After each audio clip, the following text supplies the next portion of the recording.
এই কাজটি একটু দেখে রাখুন। যেমন এখানে মোবাইল নাম্বার দেখুন, জাস্ট আমি একটা নাম্বার লিখেছি 9876543210, এটা 10 ডিজিটের একটি মোবাইল নাম্বার। তো মোবাইল নাম্বার সাধারণত 10টা ডিজিটের হয়। তো এই 10 ডিজিট মোবাইল নাম্বার যদি আমি এখানে মানে 10 ডিজিট ছাড়া যদি আমি কোনো কারণে 11টা ডিজিটের নাম্বার লিখি, জাস্ট আমি দেখাচ্ছি, যেমন 1 2 3 4 5 6 7 8 9 10 11, আমি এখানে 11টা ডিজিট দিয়েছি। এরপর যদি আমি এখানে এন্টার দিই বা পাঁচ সেলে যাই, তো সেক্ষেত্রে কিন্তু এখানে নাম্বারটি নেবে না। কেন? শুধুমাত্র 10টা নাম্বারই নেবে, মানে 10 ডিজিটের নাম্বারই নেবে। আমি যদি 9টা দিই, যেমন এখানে দেখাচ্ছি 1 2 3 4 5 6 7 8 9, 9টা নাম্বার দিয়েছি, দেখুন নেবে না। কেন না? এখানে একমাত্র 10টা ডিজিট ছাড়া নেবে না। আমি আরেকবার 10টা ডিজিট দিচ্ছি, 1 2 3 4 5 6 7 8 9 0, এন্টার দিলাম, নিয়ে নিল। কিন্তু যখনই আমি 9টা ডিজিট দেবো বা 11টা ডিজিট দেবো, মানে 10 ডিজিটের কম বা বেশি যদি আমি দিই, এখানে কিন্তু নেবে না। তার কারণ কি? তার কারণ হচ্ছে এখানে আমি এমন একটি ফাংশন সেট করে রেখেছি যেটাতে একমাত্র 10 ডিজিট ছাড়া কোনো রকমভাবে অতিরিক্ত নাম্বার বা কম নাম্বার দেওয়া যাবে না।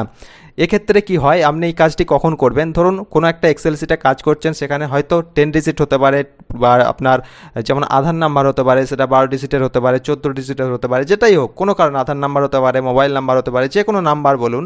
যখন আপনি একটা ফরম্যাট বেঁধে দিতে চাইছেন যে এতগুলো ডিজিটের এই নাম্বারটি হয়, অথবা এত ডিজিটের বেশিও বা কম এখানে এন্ট্রি হবে না, তাহলে কি হবে? ভুল হওয়ার সম্ভাবনা কম থাকবে।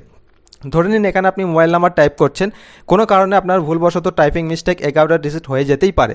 সেক্ষেত্রে যদি আপনি এই সিস্টেমটি করে রাখেন, সেক্ষেত্রে কিন্তু 10 ডিজিট ছাড়া অতিরিক্ত কোনো নাম্বার বা কম নাম্বার এন্ট্রি নেবে না। তখন আপনি বুঝতে পারবেন যে এটা আমার টাইপ করা ভুল হচ্ছে, সেই সময় আপনি পুনরায় সেটাকে শোধরাতে পারবেন। এর জন্যই কিন্তু এই কাজটি করা। তো এই কাজটি আপনি কিভাবে করবেন এক্সেলে, তার জন্য পুরো প্রসেসটা আমি দেখাবো। তার আগে এই চ্যানেলটিকে সাবস্ক্রাইব করে নোটিফিকেশন বেলটি অল বাটনে প্রেস করে রেখে দিন। পরবর্তীকালে সুন্দর সুন্দর টিপস ট্রিক্স ভিডিও আসছে, আপনি কম্পিউটারের এক্সপার্ট হয়ে যাবেন। চলুন দেরি না করে আজকের ভিডিওটি শুরু করা যাক। তো এটা করার জন্য আমি নতুন করে একটি এখানে এক্সেল শিট ওপেন করছি। জাস্ট নতুন করে ফ্রেশ একটা এক্সেল শিট আমি এখান থেকে ওপেন করলাম। ওপেন করার পর দেখুন, আপনি যেখানে এটি সেট করবেন, মানে সেটা 10 ডিজিটের হতে পারে, 10 ডিজিট হতে পারে, 12 ডিজিট হতে পারে, বা আধার নাম্বার যতগুলো হয় সেই নাম্বার ডিজিট হতে পারে, যেটি করবেন তার আগেই পুরো সেলগুলোকে আপনি সিলেক্ট করে নেবেন। আমি সিলেক্ট করলাম। আপনি এখানে রো ওয়াইজ কলাম ওয়াইজ করতে পারেন। আমি জাস্ট এটাতে এইভাবে সিরিয়াল বাই সিরিয়াল দেবো, তার জন্য এগুলো আমি সিলেক্ট করলাম। সিলেক্ট করার পর এখানে কি করবেন দেখুন, আপনি চলে যাবেন এখানে ডেটায়। ঠিক আছে, ডেটাতে ক্লিক করলেন। এরপর এখানে ডেটা ভ্যালিডেশন এখানে ক্লিক করবেন। পুনরায় ডেটা ভ্যালিডেশন এখানে আপনি ক্লিক করবেন। ক্লিক করার পর এরকম একটা উইন্ডো চলে আসবে।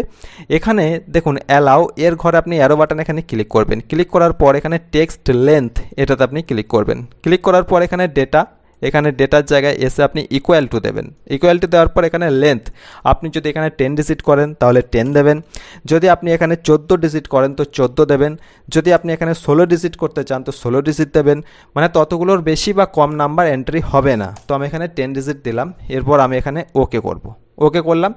এরপরে দেখুন আমি এখানে যদি কোনো নাম্বার এন্টার করি এখানে, তাহলে কিন্তু নেবে না। কেন না? এটাকে একমাত্র 10 ডিজিট হতে হবে। 1 2 3 4 5 6 7 8 9 0 নিয়ে নিল 10 ডিজিট। কিন্তু এর বেশি বা কম নাম্বার যদি আমি এন্ট্রি করি তাহলে কিন্তু নেবে না। ঠিক আছে, এইভাবে কিন্তু আপনি এই কাজটি করতে পারবেন। তাহলে কি হবে, আপনার ভুল হওয়ার সম্ভাবনাটা অনেকটা কমে যাবে যদি কোনো কারণে কম বেশি নাম্বার টাইপ করে ফেলেন। এর জন্যই এটা করা। সুন্দর এই ধরনের টিপস আরও আসছে। চ্যানেলটিকে সাবস্ক্রাইব করে পাশে থাকবেন। ভালো থাকবেন, সুস্থ থাকবেন। ধন্যবাদ।